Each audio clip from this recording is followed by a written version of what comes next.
নমস্কাৰ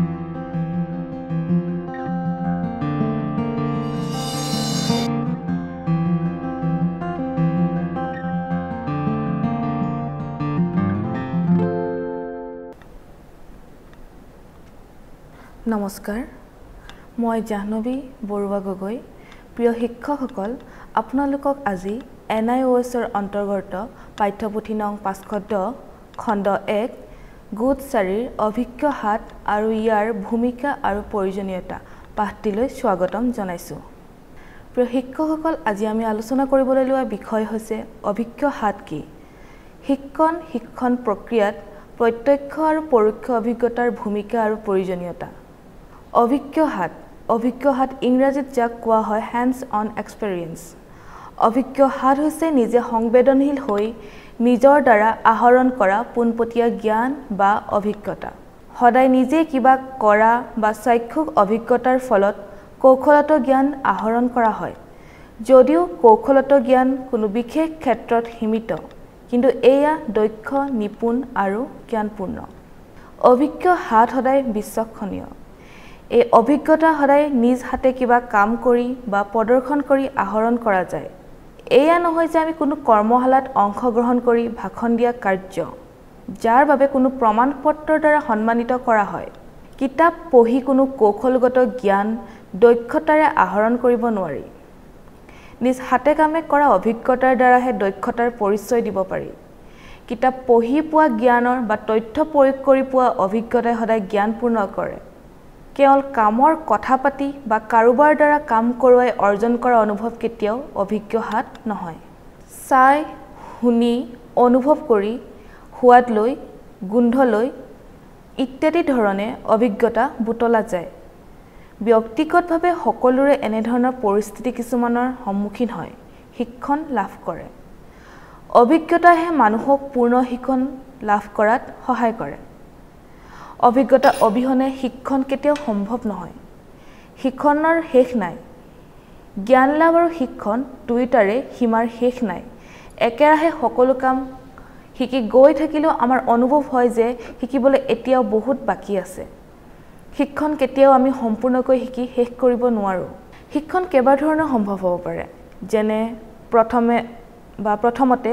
শিক্ষাৰ্থীয়ে কিতাপ পঢ়ি বা বেলেগ উৎস যেনে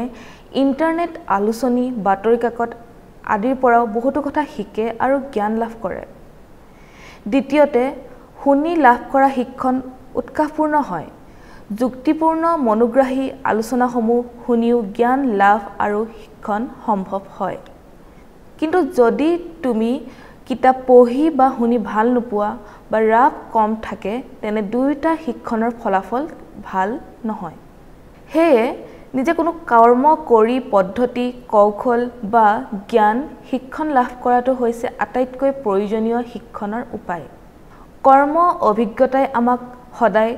আন সম্বন্ধীয় পৰিস্থিতিৰ সন্মুখীন হ'লে বুজাত সহায় কৰে আনহাতে নিজে কৰি শিক্ষণ লাভ কৰা অভিজ্ঞতাই কোনো প্ৰত্যাহ্বানৰ সন্মুখীন হ'লে মোকাবিলা কৰিবলৈ মনোযোগ দিয়াত আৰু সমৰ্থ হোৱাত সহায় কৰে কিয়নো আনৰ দ্বাৰা শুনি বা নিজে পঢ়ি লাভ কৰা জ্ঞান কেতিয়াবা পাহৰি যোৱাৰো আশংকা থাকে বা কেতিয়াবা ই পাহৰি যোৱাও যায় কিন্তু কৰি লাভ কৰা শিক্ষা সহজে কেতিয়াও পাহৰি নাযায় আৰু আন সেই সম্বন্ধীয় পৰিস্থিতিৰ মোকাবিলা কৰাত বা সেই পৰিস্থিতিৰ কাম উৎসাহে সম্পাদন কৰাত কৰিবলৈ সক্ষম হয় মহান বিজ্ঞানী আইনষ্টাইনৰ মতবাদ মতে কোনো শাৰীৰিক গতিবিধি বাদ দি কোনো মানসিক গতিবিধি সম্পূৰ্ণ নহয় শিক্ষাৰ্থীসকল চাক্ষুষ বা অভিজ্ঞ হাতৰ দ্বাৰা শিক্ষণত লাভৱান হয় পৰিস্থিতি আৰু শিকাৰুৰ মাজত স্থাপন হোৱা সংযোগৰ ফলত শিক্ষণ সম্ভৱ হয় যেতিয়া শিক্ষাৰ্থীয়ে কোনো শিকিব পৰা পৰিস্থিতিৰ সন্মুখীন হয় তেতিয়া শিকাৰুৱে প্ৰতিক্ৰিয়া কৰিব আৰু সিহঁতৰ ব্যৱহাৰৰ সংশোধনী হ'ব পৰিস্থিতি আৰু শিকাৰুৰ প্ৰতিক্ৰিয়া ব্যৱহাৰ সংশোধনীৰ পৰস্পৰৰ ওপৰত পৰা প্ৰভাৱৰ ফলস্বৰূপে শিক্ষণ সম্ভৱ হয় উদাহৰণস্বৰূপে ধৰা হওক শিশু এটা গিলাচেৰে এটা বটলত পানী ভৰাব বিচাৰিছে এয়া কৰোঁতে সি নিজৰ হাতৰ মাংসপেশীৰ সঞ্চালন নিয়ন্ত্ৰিত কৰিব শিকিছে আন এটা উদাহৰণ ধৰা হওক শিশু এটাই গেছত উঠাই থোৱা গৰম পাত্ৰ চুই তাৰ হাতৰ আঙুলি জ্বলিছে। এনেকুৱা ক্ষেত্ৰত গেছত উঠাই থোৱা পাত্ৰটি হৈছে এটা পৰিস্থিতি আৰু চুই আঙুলি জ্বলাটো হৈছে শিশুটিৰ প্ৰতিক্ৰিয়া। পুনৰ কেতিয়াবা গৰম পাত্ৰটি চুবলৈ সি নাযায়, কিয়নো সি আগৰ পৰিস্থিতিৰ পৰা শিকিলে যে গৰম বস্তু চুলে আঙুলি জ্বলে। তাৰ ব্যৱহাৰৰ সংশোধনী তাৰ পূৰ্ব অভিজ্ঞতাৰ ফলত হৈছে। জন ডিউৰীৰ মতবাদ মতেও হৈছে শিক্ষা হৈছে অভিজ্ঞতাৰ পুনৰ নিৰ্মাণ। শিক্ষাৰ্থীয়ে অভিজ্ঞ হাতৰ সুবিধা গ্ৰহণৰ বাবে সুযোগ সন্ধানী হ'ব লাগে। সিহঁতে ব্যৱহাৰিক অভিজ্ঞতাৰ দ্বাৰা পোনপটীয়াকৈ জ্ঞান আহৰণ কৰিব পাৰে। সেইবুলি এয়াও নহয় যে সকলো অভিজ্ঞতা শিক্ষণীয় বা শিক্ষাপ্ৰদ হ'ব। পৰস্পৰাগত শিক্ষান্ত বা শিক্ষাই শিক্ষাৰ্থীক সঠিকভাৱে অভিজ্ঞতা প্ৰদান নকৰে। কেতিয়াবা কোনো কাম পঢ়ি বা শুনি শিকিব নোৱাৰি, কিন্তু নিজে হাতে কামে কৰি সেই কামত অভিজ্ঞতাৰ দ্বাৰা পাৰ্গত হৈ উঠিব পাৰি। ভিন্ন ক্ষেত্ৰত অভিজ্ঞ হাতৰ প্ৰয়োজনীয়তা আছে। অভিজ্ঞ হাতৰ দ্বাৰা শিকাৰুৱে বিভিন্ন ধৰণৰ কৌশল আহৰণৰ সুবিধা পায়। নিজে কথা কোৱাৰ কৌশল, সামগ্ৰী, যন্ত্ৰ, অস্ত্ৰ আদি নিয়ন্ত্ৰণ কৰিব পাৰে আৰু চম্ভালিব পাৰে। তবলা, ঢোল, পেঁপা আদি বাদ্যযন্ত্ৰ কেৱল দেখি বজাব শিকিলে বা ভাল বাদ্যশিল্পী হ'ব নোৱাৰে। ইয়াৰ বাবে কৌশলগত অনুশীলনৰ দৰকাৰ। বাদ্যযন্ত্ৰবিধ বজাওঁতে শিল্পীগৰাকীয়ে নিজৰ কৌশল আৰু নিয়ন্ত্ৰণৰ দ্বাৰা অভিজ্ঞতাসম্পন্ন বিশেষজ্ঞৰ পৰিচয় দিয়াৰ সুযোগ পায়। শিক্ষাৰ ক্ষেত্ৰত অভিজ্ঞ হাতৰ প্ৰয়োজনীয়তা অপৰিসীম। শিক্ষক আৰু শিক্ষাৰ্থী দুয়োকে প্ৰত্যক্ষ অনুভূতিৰ প্ৰয়োজন। বিশেষকৈ বিজ্ঞান বিষয়ক সিদ্ধান্ত কেৱল কিতাপ পঢ়ি আয়ত্ত কৰিব নোৱাৰে। এইবোৰ ভালদৰে বুজাবলৈ শিক্ষকে প্ৰমাণ কৰি দেখুৱাও জৰুৰী আৰু প্ৰয়োজনীয়। শিক্ষকে নিজেও এই বিষয়ে অভিজ্ঞতা সম্পন্ন হ'ব লাগিব। শিক্ষকে শিক্ষাৰ্থীক উপযুক্ত ব্যৱহাৰিক কাৰ্যৰ প্ৰশিক্ষণ দিব লাগিব। প্ৰমাণ কৰিব পৰা তথ্যসমূহ নিজেই পৰীক্ষণ কৰি শিকিলে শিক্ষাৰ্থীৰ মনলৈ সহজে আয়ত্ত হয়। লগতে এইদৰে শিকিলে শিক্ষাৰ্থীৰ অনুসন্ধিত মনত জাগি উঠা সন্দেহমূলক ধাৰণাও দূৰ হয় বা অধিক জানিবলৈ সিহঁতৰ মনত যুক্তিমূলক প্ৰশ্নৰ অনুসন্ধান বা সৃষ্টি হয়। কিছুমান শিক্ষাৰ্থী বিজ্ঞান বিষয়ৰ প্ৰতি অতি অমনোযোগী হয়। হয়তো তাৰ বাবে শিক্ষাদানৰ পদ্ধতি মনোগ্ৰাহী নহয় বা শিক্ষাৰ্থীজনে বিজ্ঞান বিষয়টো পঢ়াৰ পদ্ধতি আয়ত্ত কৰিব পৰা নাই। কেতিয়াবা শিক্ষাৰ্থীয়ে বিজ্ঞান বিষয়টো নুবুজি মনত ৰাখিব নোৱাৰি পৰীক্ষাত অনুত্তীৰ্ণও হোৱা দেখা যায়। শিক্ষাৰ্থীজনে মনত ৰাখিবৰ বাবে বিষয়গত তত্ত্ব, প্ৰামাণিক তথ্যসমূহ নিজে পৰীক্ষণ কৰি আয়ত্ত কৰাটো উচিত। শিক্ষকে উদাহৰণমূলক প্ৰকল্প, ক্ৰিয়াকলাপ কাৰ্যৰ যোগেদি শিক্ষাৰ্থীক বুজি পোৱাত সহায় কৰে। ক্ৰিয়াকলাপ প্ৰকল্প কিছুমান শিক্ষাৰ্থীক নিৰীক্ষণ কৰিবলৈ দিও মনত ৰখাত বুজি পোৱাত সহায় কৰিব পাৰি। অভিজ্ঞ হাতৰ মূল কথা সংবেদনশীল দৃষ্টিকোণৰ দ্বাৰা আয়ত্ত। সংবেদনশীল দৃষ্টিকোণ অৰ্থাৎ নিজে দেখা, শুনা, সমাধান প্ৰতিস্থাপন আৰু গতিশীলতা আদি। এইবোৰ সহজে শিক্ষণ বা ব্যৱহাৰিক শিক্ষণ আৰু স্থায়ী শিক্ষণত সহায় কৰে আৰু ইয়াৰ বাবে ইন্দ্ৰিয়ৰ দ্বাৰা লাভ কৰা অভিজ্ঞ হাতৰ অভিজ্ঞতা শিক্ষণৰ প্ৰয়োজনীয়তা কেতিয়াও নুই কৰিব নোৱাৰি। জ্ঞান আহৰণৰ বাবে ইন্দ্ৰিয়ৰ সজাগতা এক প্ৰধান ৰাস্তা। বেছিভাগ সফল শিক্ষণৰ বাবে বিভিন্ন ধৰণৰ ইন্দ্ৰিয় সজাগ হৈ ব্যৱহাৰ কৰা দেখা যায়। চুই চোৱা, চকুৰে দেখা, গুণ লোৱা, সোৱাদ লোৱা, কাণেৰে শুনা এই পঞ্চ ইন্দ্ৰিয়ৰ সহযোগ শিক্ষণত সদায় প্ৰয়োজনীয়। কিন্তু যিবোৰ বিশেষভাৱে সক্ষম শিক্ষাৰ্থী, কিছুমানৰ হয়তো আটাইবোৰ পঞ্চ ইন্দ্ৰিয়ৰ দ্বাৰা সক্ষম নহয়, তাৰ বাবে বিকল্প শিক্ষা ব্যৱস্থাও আছে। যদিও গোন্ধ লোৱা, চুই চোৱা শিক্ষণত জৰুৰী, কিন্তু বিজ্ঞান বা প্ৰায়োগিক বিজ্ঞানৰ বিষয়সমূহৰ শিক্ষণত ইয়াৰ ব্যৱহাৰ তুলনামূলকভাৱে কম। NIOSৰ পাঠ্যপুথিত থকা পাঠটিত দিয়া তালিকা 1ৰ মতে জ্ঞানবোধক শিক্ষণত ৭৫% চকুৰে চাই ২৫% শুনি লৈ শিক্ষণ লাভ কৰা যায় আৰু কৌশলবোধ শিক্ষণত ২৫% চকুৰে চাই ১০% শুনি লৈ ৬৫% স্পৰ্শ কৰি আয়ত্ত কৰা হয় গোন্ধ লৈ আৰু সোৱাদ লৈ আহৰণ কৰা কৌশলগত জ্ঞান তেনেই কম মাত্ৰ কেইবিধমান বিষয়ত এই দুই ইন্দ্ৰিয়ৰ প্ৰয়োজন যেনে ৰাসায়নিক পদাৰ্থ চিনাক্তকৰণ স্বচ্ছতা ৰন্ধা-বঢ়া ইত্যাদি তালিকাখনৰ পৰা এই কথাও স্পষ্ট হয় যে বিজ্ঞান শিক্ষণত কাণেৰে শুনি লোৱা ইন্দ্ৰিয়ৰ সহায় ব্যৱহাৰ বা অভিজ্ঞতাৰ প্ৰভাৱ তুলনামূলকভাৱে কম ঠাই আগুৰি আছে যেনে ভাষণ ব্যাখ্যা আলোচনা প্ৰশ্ন উত্তৰ আদি শুনি লৈ আয়ত্ত কৰা জ্ঞান কিন্তু ইয়াৰ স্থায়িত্ব কম শিক্ষাৰ্থীয়ে সহজে পাহৰি যোৱাৰ আশংকা থাকে মনোগ্ৰাহী নহলে শিক্ষাৰ্থীয়ে শুনাৰ অলপ পাছতে বিষয়বস্তু পাহৰি যায় চকুৰে দেখাৰ পৰা লোৱা শিক্ষণৰ প্ৰভাৱ শুনি লোৱা শিক্ষণতকৈ সদায় বেছি আৰ্হি তালিকা কম্পিউটাৰ দ্বাৰা প্ৰদৰ্শন শিক্ষণ আদি দেখিলৈ আয়ত্ত কৰা যায় আনহাতে কৌশলগত জ্ঞানৰ বাবে কিছুমান বিষয়ত হস্ত নিপুণতা পাকৈত হোৱাটো প্ৰয়োজনীয় স্পৰ্শ কৰি লোৱা অভিজ্ঞতা মূলতে কৌশলগত জ্ঞান আহৰণত ব্যৱহাৰ কৰা হয় শিশুৰ শিক্ষণত প্ৰথম আৰু পোনপটীয়া অভিজ্ঞ হাতৰ ভূমিকা শিশুৰ শিক্ষণ কাৰ্যত প্ৰথম আৰু পোনপটীয়া অভিজ্ঞ হাতৰ প্ৰয়োজনীয়তা অপৰিহাৰ্য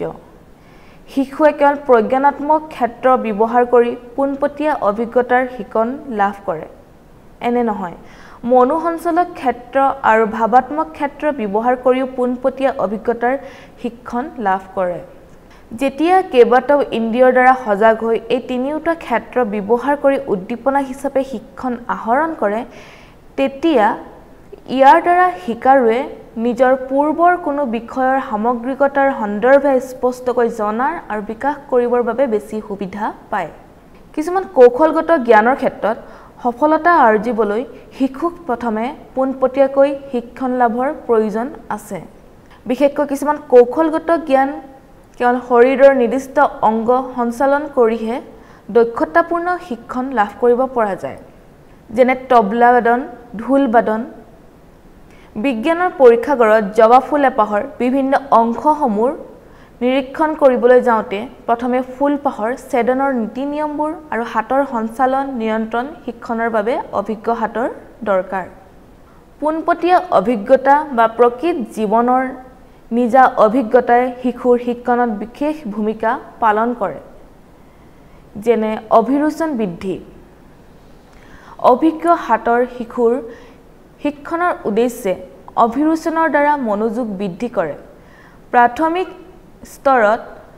আখৰ চিনাকি কৰোতে বা ফল ফুল ইত্যাদিৰ নাম শিকোতে ৰং বিৰঙৰ আকৰ্ষণীয় কিতাপ পুতলা আৰ্হি শিশুক দিয়া হয় প্ৰাথমিক স্তৰত শিশুৱে ৰং পুতলা আদিৰ প্ৰতি সহজে আকৰ্ষিত হয় সেয়েহে এইবোৰ ব্যৱহাৰৰ যোগেদি নিজকে অভিৰুচিত কৰি মনোযোগ বৃদ্ধি কৰি শিক্ষণ কৰোৱা হয়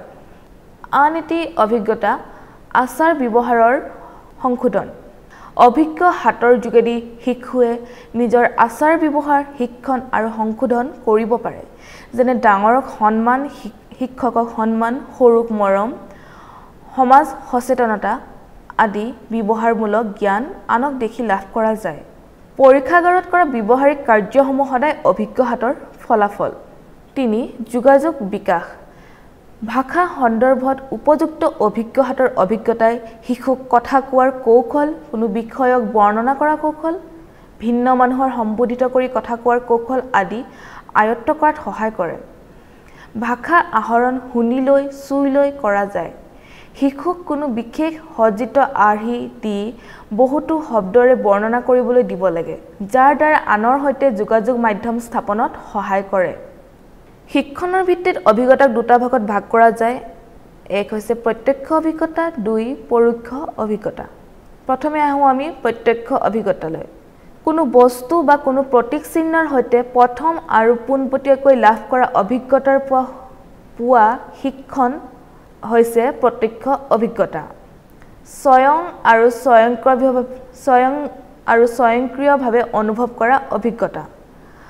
প্ৰত্যক্ষ অভিজ্ঞতাৰ অন্তৰ্ভুক্ত কৰিব পাৰি সাধাৰণতে বিশেষভাৱে বৈশিষ্ট্যমূলক শিক্ষণ বা অৱধাৰণাত্মক শিক্ষা। অৱধাৰণাত্মক শিক্ষা এক বহল সংজ্ঞা, চৰ্ত বা নিয়ম। বিজ্ঞান বিষয়ে বুজাবলৈ ব্যৱহাৰ কৰা প্ৰতীকী চিহ্নৰ অভিজ্ঞতাও অৱধাৰণাত্মক শিক্ষা হয়। অৱধাৰণাত্মক শিক্ষাত প্ৰয়োগ কৰা অভিজ্ঞতাৰ ভিত্তি হৈছে কোনো বস্তু দেখা বা শুনা, সোৱাদ লোৱা, স্পৰ্শ, নিয়ন্ত্ৰণ, ভেদাভেদ কৰা পদ্ধতি। যেতিয়া কোনো দুটা বস্তুৰ মাজত মিঠা তিতা, কোমল কঠিন, কোমল খহটা, ওখ চাপৰ আদি নিৰ্ণয় কৰিব পাৰোঁ, তেনে সেয়া হৈছে অৱধাৰণাত্মক শিকন বা শিক্ষণ। এই প্ৰতীকী শব্দসমূহেৰে আমি বিভিন্ন ধৰণৰ বস্তু বুজাব পাৰোঁ। ষষ্ঠ শ্ৰেণীৰ বিজ্ঞানৰ পাঠ্যপুথিত থকা পদাৰ্থসমূহৰ শ্ৰেণী বিভক্তকৰণ পাঠটিৰ শিকনত শিক্ষাৰ্থীক অৱধাৰণাত্মক শিক্ষাৰ দৰকাৰ আছে। উদাহৰণস্বৰূপে, সামগ্ৰী আৰু উপকৰণ ব্যৱহাৰ কৰি নিৰীক্ষণ আৰু প্ৰয়োগ কৰিব জনা। আন এটি উদাহৰণ, আৰ্হি, মডেল, পৰিকল্পনা আদি নিজে বনোৱা বা প্ৰস্তুত কৰাও হৈছে প্ৰত্যক্ষ অভিজ্ঞতাৰ উদাহৰণ। মৌখিকভাৱে বা লিখিতভাৱে কোনো বৰ্ণনা প্ৰস্তুতকৰণ, মৌখিক বা লিখিতভাৱে কোনো বিৱৰণৰ উপস্থাপন কৰা, সংক্ষিপ্তকৰণ, সাধাৰণীকৰণ, মহত্বপূৰ্ণতা, সংকেত আদি তালিকাকৰণ বা সূচীবদ্ধ কৰিব পৰা। মহত্বপূৰ্ণ তথ্যসমূহ বা সংকেতসমূহ আদি সূচীবদ্ধ কৰিব জনাও হৈছে প্ৰত্যক্ষ অভিজ্ঞতাৰ এক উদাহৰণ। ইন্দ্ৰিয়ৰ দ্বাৰা পোনপটীয়া অনুভৱৰ অভিজ্ঞতা লাভ, যেনে আহাৰ ৰান্ধিলে গোন্ধ, সোৱাদ, উষ্ণতা আদিৰ জোখ-মাখ লোৱাৰ অভিজ্ঞতা। শাৰীৰিক অভিজ্ঞতাও হৈছে প্ৰত্যক্ষ অভিজ্ঞতা, যেনে নিজে পৰ্বতাৰোহণ কৰোঁতে পোৱা অনুভৱ হোৱা প্ৰত্যক্ষ অভিজ্ঞতা। আবেগ, চিন্তা, ভাৱনা আদি অনুভূতিপ্ৰৱণ প্ৰত্যক্ষ অভিজ্ঞতা। ভাষা এটা ক'বলৈ, শিকিবলৈ শুনি লোৱাটো দৰকাৰী। সুন্দৰকৈ কোনো ভাষা ক'ব জনা ব্যক্তিৰ লগত বহুত সময় কথা পাতিলেহে সেই ভাষা ভালদৰে ক'বলৈ আয়ত্ত কৰিব পাৰি। এনেধৰণৰ বহুতো উদাহৰণ আছে বা যিবোৰ উদাহৰণৰ দ্বাৰা আমি অভিজ্ঞতা লাভ কৰাত সহায় হয়, য'ত প্ৰত্যক্ষ অভিজ্ঞতা মানে আমি বুজোঁ যে য'ত নিজে অংশগ্ৰহণ কৰি জ্ঞান লাভ কৰা বা আহৰণ কৰা হয়। প্ৰত্যক্ষ অভিজ্ঞতা হৈছে উদ্দেশ্যমূলক। প্ৰত্যক্ষ অভিজ্ঞতাৰ দ্বাৰা অভিজ্ঞতাৰ ভঁৰাল সমৃদ্ধিশালী হয়, কিয়নো আমাৰ ইন্দ্ৰিয়ৰ সজাগতাৰ পৰাই আমাৰ ধাৰণাবোৰ, মূল বিষয়বস্তু, সাধাৰণীকৰণ আদি বিষয়ে গাঁথনি কৰিব পাৰোঁ, যিবোৰে আমাৰ জীৱন অৰ্থবহ আৰু ক্ৰমান্বয়ে গতি কৰাত সহায় কৰে। আনটো ভাগ হৈছে শিক্ষণৰ পৰোক্ষ অভিজ্ঞতাৰ শিক্ষণ। পৰোক্ষ অভিজ্ঞতা সাধাৰণতে প্ৰত্যক্ষ অভিজ্ঞতাকাৰীৰ অভিজ্ঞতাৰ পৰা পোৱা যায়। এই ধৰণৰ শিক্ষণ প্ৰক্ৰিয়াত প্ৰত্যক্ষ অনুভূতি পোৱা নাযায়। পৰোক্ষ অভিজ্ঞতাত আনে লিখা কিতাপ পঢ়ি, চলচ্চিত্ৰ চাই, আনৰ ভাষণ শুনি, চিত্ৰ চাই জ্ঞান আহৰণ কৰা হয়। সকলো শিক্ষণ প্ৰক্ৰিয়াত প্ৰত্যক্ষ অভিজ্ঞতাৰে শিকিব সম্ভৱ নহয়। উদাহৰণস্বৰূপে, সকলো লোকে পৰ্বতাৰোহণ কৰিব নোৱাৰে। লগতে পৰ্বতাৰোহীৰ ৰোমাঞ্চকৰ সাহস, অনুভৱ, পৰ্বতৰ অভিজ্ঞতা আদি নিজে গৈ ল'বও নোৱাৰে। কিন্তু দূৰদৰ্শনত পৰ্বতাৰোহণ চাই বা পৰ্বতাৰোহীৰ সৈতে কথা পাতি সেই অভিজ্ঞতাখিনি ল'ব পৰা যায়। সেয়া হৈছে আনৰ পৰা পোৱা পৰোক্ষ অভিজ্ঞতা। ক্ষেত্ৰ অধ্যয়ন ভ্ৰমণ কৰিও পৰোক্ষ অভিজ্ঞতাৰ লোৱা যায় বা ক্ষেত্ৰ অধ্যয়ন বা ভ্ৰমণ পৰোক্ষ অভিজ্ঞতাৰ শাৰীত পৰে। পৰোক্ষ অভিজ্ঞতাৰ কেইটামান উদাহৰণ হৈছে মৌখিক আলোচনা, ভাষণ আদি শুনা, মেপ, তালিকা, ছবি, আৰ্হি আদি নিৰীক্ষণ। এই প্ৰত্যক্ষ আৰু পৰোক্ষ দুই ধৰণৰ অভিজ্ঞতাৰ পৰা আমি বুজিছোঁ যে প্ৰত্যক্ষ আৰু পৰোক্ষ এই দুই ধৰণৰ অভিজ্ঞতা সকলো কাৰ্যকলাপ বা প্ৰক্ৰিয়াত সম্পূৰ্ণৰূপে পৃথকভাৱে শিকিব নোৱাৰি বিশেষকৈ ব্যৱহাৰিক শিক্ষা লাভ কৰোঁতে প্ৰত্যক্ষ আৰু পৰোক্ষ দুয়ো অভিজ্ঞতাৰ সংমিশ্ৰণৰে বহুতো কাৰ্যকলাপ ক্ৰিয়াকলাপ আয়ত্ত কৰা হয় গতিকে এই অভিজ্ঞতাসমূহৰ গুৰুত্ব বা প্ৰয়োজন অপৰিসীম বেছিভাগ কথাত কাৰ্যতে এই অভিজ্ঞতাৰ প্ৰয়োজন আছে কিছু ক্ষেত্ৰত পৰোক্ষ অভিজ্ঞতাৰ শিক্ষণ বেছিকৈ প্ৰয়োজন হৈ পৰে যেনে শিক্ষণ প্ৰক্ৰিয়াত প্ৰত্যক্ষ অনুভৱৰ প্ৰভাৱ যদিও বেছি এই অভিজ্ঞতা শিক্ষাৰ্থীক সদায় দিয়াটো সম্ভৱ নহয় যেনে যুদ্ধ ভূমিকম্প বানপানী আদি অভিজ্ঞতা শিক্ষাৰ্থীক সদায় দিব নোৱাৰি 2 বিজ্ঞানৰ শিক্ষক বা বেলেগ বিষয়ৰ শিক্ষকেও কেতিয়াবা নিজৰ কল্পনাৰে কোনো বস্তুৰ জীৱৰ চিত্ৰ অংকন কৰে কোনো বস্তুৰ জীৱিত চিত্ৰ অংকন কৰে আৰু সুন্দৰকৈ শিক্ষাৰ্থীক বৰ্ণনা কৰি বুজায় কেতিয়াবা প্ৰত্যক্ষ অভিজ্ঞতাতকৈ এই পৰোক্ষ অভিজ্ঞতাই শিকনত বেছিকৈ প্ৰভাৱ বিস্তাৰ কৰে 3 শিক্ষাদান ব্যৱস্থাত সদায় পৰোক্ষ অভিজ্ঞতা বেছিকৈ ব্যৱহাৰিকভাৱে প্ৰয়োগ কৰা হয় 4 পৰোক্ষ অনুভৱেৰে নিৰীক্ষণ কৰা অভিজ্ঞতা ব্যৱহাৰ কৰি সুচাৰুৰূপে শিক্ষাদান কৰিব পৰা যায় এতিয়া আমি আহো অভিজ্ঞ হাতৰ মানদণ্ড অভিজ্ঞ হাত বা পোনপটীয়া অভিজ্ঞতাৰ যোগেদি জ্ঞান আহৰণ কৰিবলৈ হলে কেনেকুৱা ধৰণৰ মানদণ্ড প্ৰত্যক্ষ অভিজ্ঞতাৰ নিৰ্বাচন কৰা যায় হেয়া জানিব লাগিব প্ৰথমে অভিজ্ঞ হাত পোনপটীয়াকৈ শিক্ষণৰ উদ্দেশ্যৰ সৈতে জড়িত থাকিব লাগিব আগতেও কোৱা হৈছে সকলো অভিজ্ঞতাই শিক্ষণীয় নহয় গতিকে যি ব্যৱহাৰ শিক্ষণীয় হেয়া ব্যৱহাৰ কৰা উচিত 2 অভিজ্ঞ হাতে প্ৰকৃতি বা প্ৰকৃত জীৱন হাঙুৰি লয় স্বয়ং নিজৰ জীৱনত সন্মুখীন হোৱা পৰিস্থিতিৰ পৰাহে মানুহে পোনপটীয়াকৈ অনুভৱ বুটলে স্বয়ং নিজে কৰা পৰিস্থিতিৰ অভিজ্ঞতা আন সেই সম্বন্ধীয় পৰিস্থিতিৰ সন্মুখীন হ'বলৈ সমৰ্থ কৰে পূৰ্বৰ অভিজ্ঞতাৰ ভিত্তিত সমস্যাৰ মোকাবিলা সমাধান আৰু নিয়ন্ত্ৰণ কৰিব পাৰে 3 বয়স অনুযায়ী শিকাৰুৱে উপযুক্ত অভিজ্ঞ হাতৰ অনুভৱ কৰা উচিত শিশুৰ পৰা বৃদ্ধ ব্যক্তিৰ অৱস্থালৈ মানুহে ভিন ভিন অভিজ্ঞতাৰ সন্মুখীন হয় সংবেদনশীল পৰিস্থিতিত কিছুমান মোকাবিলা কেৱল প্ৰাপ্তবয়স্ক লোকেহে কৰিব পাৰে সৰু ল'ৰা-ছোৱালী এনে সংবেদনশীল পৰিস্থিতিৰ মোকাবিলা হলে তাৰ ফলাফল বেছিভাগ ভয়াবহ হয় হেয়ে শিক্ষকে বয়স অনুযায়ী শিক্ষা প্ৰদান কৰিব লাগে এতিয়া আহো শিকন আহিলা আৰু পদ্ধতি শিক্ষকে অভিজ্ঞ হাতৰ দ্বাৰা শিক্ষা দিবলৈ বিভিন্ন ধৰণৰ শিকন আহিলা ব্যৱহাৰ কৰে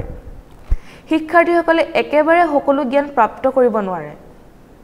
হেয়ে ক্ৰমান্বয়ে শিক্ষাৰ্থীৰ জ্ঞান সমৰ্থ কৌশলৰ শিক্ষা দিয়াটো উচিত কিছুমান শিকনৰ আহিলা আৰু পদ্ধতি যিবোৰে অভিজ্ঞ হাতৰ অনুভূতি সৃষ্টি কৰে যেনে পৰীক্ষণ ব্যৱহাৰিক পৰীক্ষণসমূহ শিক্ষণৰ যোগেদি শিক্ষাৰ্থীয়ে নিৰ্দিষ্ট আহিলা সৰঞ্জামবোৰ নিৰন্তৰ নিৰীক্ষণ বোধ শক্তি আদি কৌশলসমূহ আয়ত্ত কৰে কৌশলগত উদ্দেশ্য হৈছে শিক্ষণীয় উদ্দেশ্য গতিকে কৌশলগত শিক্ষণ উদ্দেশ্যমূলক 2 শ্ৰৱণ দৃশ্যমান আহিলা ৰেডিঅ' দূৰদৰ্শন OHP অভাৰহেড প্ৰজেক্টৰ স্লাইড প্ৰজেক্টৰ কম্পিউটাৰ আদি সহায়ত শিক্ষাদান 3 ক্ৰিয়াকলাপৰ ভিত্তিত শিক্ষাদান নাটক তৰ্ক প্ৰতিযোগিতা আদি ক্ৰিয়াকলাপৰ যোগেদিও শিক্ষাদানৰ উদ্দেশ্য ব্যক্ত কৰিব পাৰি এইবোৰ উদ্দেশ্যৰ ওপৰত ভিত্তি কৰি ক'ব পাৰি যে বিজ্ঞান বিষয়ৰ লগত অভিজ্ঞ হাতৰ উতঃপুত্ৰ সম্বন্ধ আছে হেয়ে বিজ্ঞানৰ শিক্ষকে উপৰোক্ত আহিলাসমূহ ব্যৱহাৰৰ যোগেদি বিজ্ঞান শিক্ষাদান আৰু সহজ কৰি তোলে শিক্ষকসকল আজি এই পাঠটিত কি আলোচনা কৰিলো হেয়া পুনৰ এবাৰ অনুকুয়াইছো অভিজ্ঞ হাত হৈছে পোনপটীয়াকৈ নিজে আহৰণ কৰা জ্ঞান বা অভিজ্ঞতা সক্ৰিয় ইন্দ্ৰিয়ৰ সহায়ত অভিজ্ঞ হাতৰ অনুভৱ আহৰণ কৰা যায় অভিজ্ঞ হাতত সদায় শিক্ষণীয় উদ্দেশ্য জড়িত থাকিব লাগে শিক্ষণীয় শিক্ষণত অভিজ্ঞ হাতৰ ভূমিকা আৰু প্ৰয়োজন অপৰিসীম শিক্ষকে বিভিন্ন ধৰণৰ আৰ্হিৰে অভিজ্ঞতাসমূহ শিক্ষাৰ্থীক অনুভৱ কৰি বিষয়বস্তু সম্বন্ধে বোধ শক্তি প্ৰদান কৰে প্ৰত্যক্ষ অভিজ্ঞতাত সম্পূৰ্ণৰূপে স্বয়ং নিজে উপস্থিত থাকি পোনপটীয়াকৈ অভিজ্ঞতা লাভ কৰে পৰোক্ষ অভিজ্ঞতাত দূৰদৰ্শন আৰ্হি আদি চাই অভিজ্ঞতা বুটলা যায় শিক্ষাদানত সদায়ে প্ৰত্যক্ষ অভিজ্ঞতা প্ৰদান কৰাটো সম্ভৱ নহয় সেয়ে পৰোক্ষ অভিজ্ঞতাৰ দ্বাৰা প্ৰত্যক্ষ অভিজ্ঞতাৰ অনুভৱ আহৰণ কৰা হয় যদিও অভিজ্ঞ হাতৰ বোধ শক্তি মনত ৰাখিব পৰা আদি পৰোক্ষ অভিজ্ঞতাতকৈ বেছি কিন্তু সকলোৰে বাবে এয়া অনুভৱ কৰাটো সহজ নহয় শিক্ষণ প্ৰক্ৰিয়াৰ মনোগ্ৰাহী আৰু সহজ সৰল কৰিবলৈ বিশেষকৈ বিজ্ঞান বিষয়ত অভিজ্ঞ হাতৰ ভূমিকা অপৰিহাৰ্য শিক্ষাৰ্থীৰ শিক্ষণৰ বাবেই সৰ্বোত্তম চেষ্টা আৰু যত্ন কৰি অভিজ্ঞ হাতৰ শিক্ষণ যোগান ধৰিব লাগে ধন্যবাদ